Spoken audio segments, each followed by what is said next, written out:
but I think that it's better if he tells you his story himself. So can you want to tell a little bit of your story? Yeah. I used to be a dentist, and I used to teach at Harvard. I used to teach dentistry. And the reason that I went to dental school was I wanted to be an artist, and I went with another artist, and we were going to split a regular dentist practice in half and do art half-time and dentistry half-time.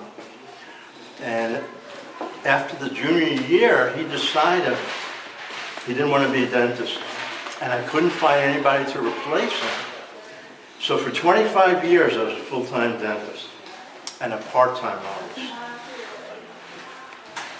About 15 years ago, I had a traumatic brain injury that left me without the ability to read and write.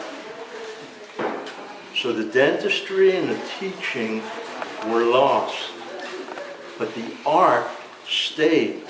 And interestingly enough, before the accident, my art was predominantly charcoal, black and white, and immediately after the accident, vibrant colors started feeling right.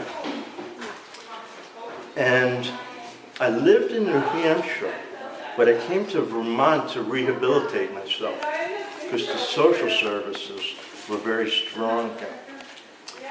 I bought a refurbished Macintosh computer for $350. I had Photoshop 1 on it. I couldn't read the directions. So I did trial and error and eventually developed this technique. And it was not a complete technique. I used Photoshop and Illustrator haphazardly at first and then in a systemized way, but couldn't achieve everything I wanted to achieve with Photoshop because I couldn't read the directions. So I knew I could get the colors by mixing them, and my past knowledge of art, of pen and ink, started coming in handy. So what I did is I started printing it on heavy museum etching paper, and then I used a neurosurgeon's operating rooms to do my dentistry. So to do the detail work on this, I continued to use it, so it blew it up significantly and made it a lot easier for me. I always used what materials I had, sort of in dentistry. I used the alginate material that you take impressions with for braces to make facial mollages of my friends. And I would make totem poles of my friends. And you never get to see your own face because it's a two-dimensional image in a photograph. And you get to see it when you pour it in plaster. So what I did is that was when they were 20 years old. I took the facial mollages. I started sending them back their faces about 5 years ago. So you could see what your face was like when you, and their kids loved it. I would use a lot of materials for artwork. I was always investigating the things around me for alternative reasons, because art was still, even though I was doing dentistry, art was still a prominent force in my life. Art, when I came to Vermont and discovered Photoshop and Illustrator, became a major factor in my rehabilitation from the traumatic brain injury, because art started to be like a form of meditation for me.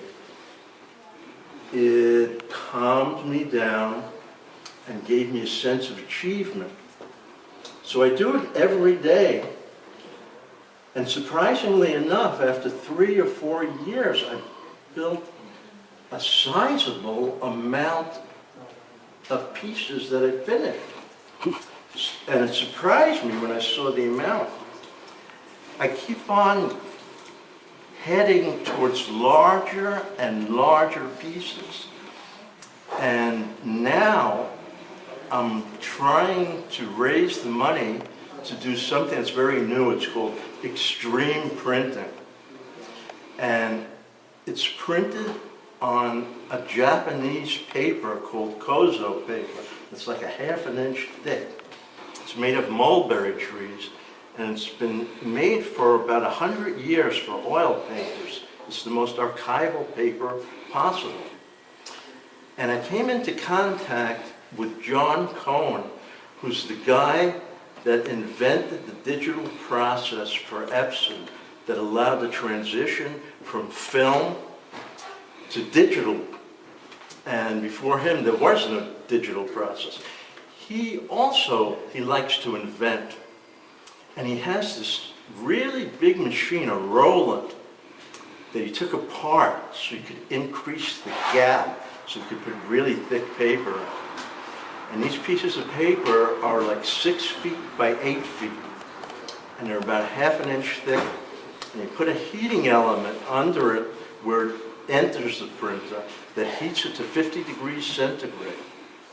And he changed the ink sprays. There are 12 ink sprays, so it sprays 50% more ink. When the piece of paper gets hit with this warm ink, it no longer looks like a printing process. It looks like a sculptural entity. And it's so big, it's 6 feet by 8 feet. It's too heavy to hang. So what you wind up doing is you wind up gluing wooden strips on the back of it and suspending it with wire from the ceiling. He's been printing with black and white photographers for about a year now. And if I get the grant that I'm looking for, I will be the first artist in the world to do it in color. I don't know what's going to emerge from that piece, but it's going to be a new concept in printing and art. And I'm going to draw on the 60 years of using art materials that I have to keep on developing the process.